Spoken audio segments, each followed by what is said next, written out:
Thank you for coming. I wish to speak with you both in a place where privacy was assured. We quite understand. What was it that you wished to discuss?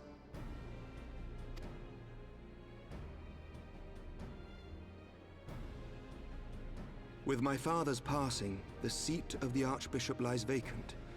And so, in accordance with canon law, I have assumed his responsibilities. I should stress that this is a temporary measure. It was never intended that the Lord Commander of the Temple Knights serve in this capacity indefinitely. Quite the opposite. The statutes specify that I should surrender my powers as soon as a conclave of the senior clergy and the high houses have named a new archbishop. But in light of recent events, that would not seem appropriate. I confess I did not expect you to divulge quite so much quite so soon. The details of the Archbishop's plans, perhaps, but the true origin of the war and all it entails? I too had concerns.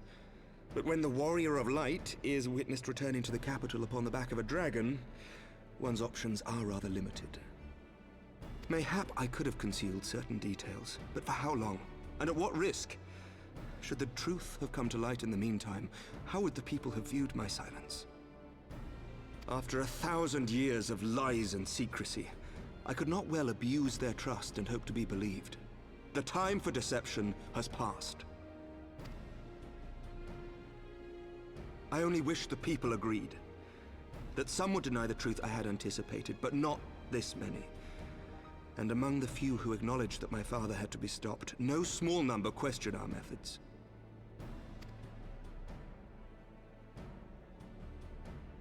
If they suspect a coup, it will not be long before some turn to violence.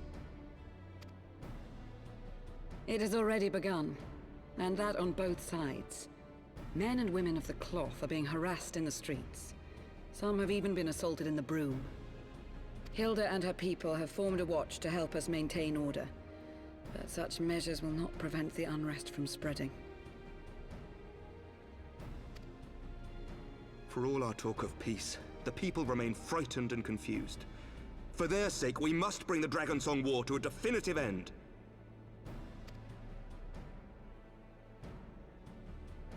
And we should be glad to help you, Sir Aymeric. But what precisely would you have us do?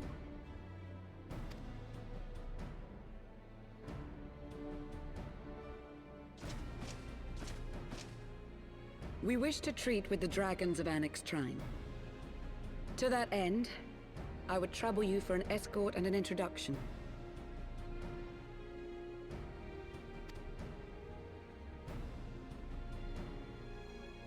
Annex Shrine? You would speak with Vidofnir, then?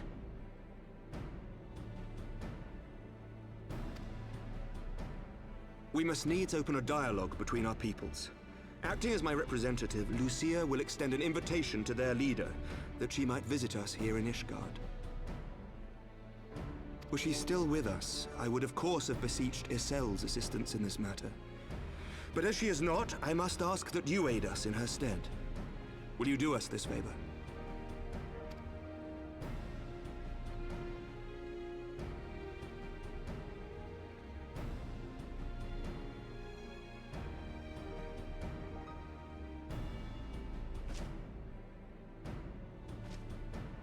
Thank you, my friends. Lucia, I leave the rest to you.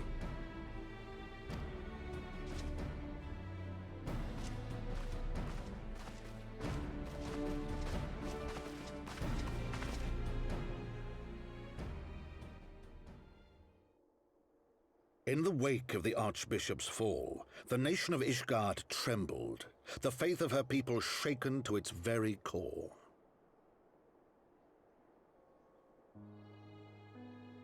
For 1,000 years had they fought and died, certain of the justice of their cause, only to be told that their holy war was born of the sins of their forefathers.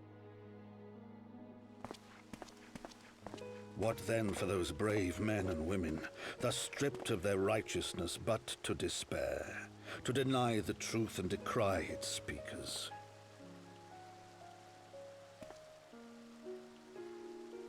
And what then for those whom they defamed but to hope on? To have faith in a brighter tomorrow?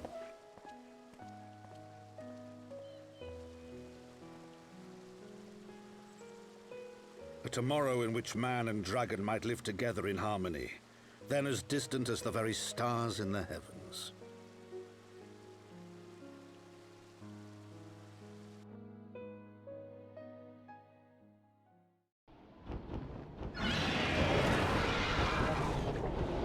Yet while we dared to hope, deep within his lair the enemy lay, gathering his strength.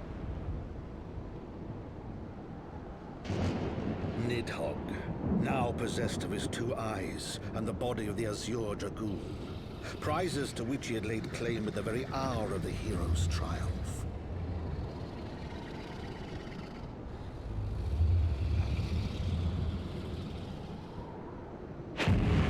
As desperately as we sought the solace of peace, the great worm craved the misery of war. Nor was he alone in his misbegotten desire.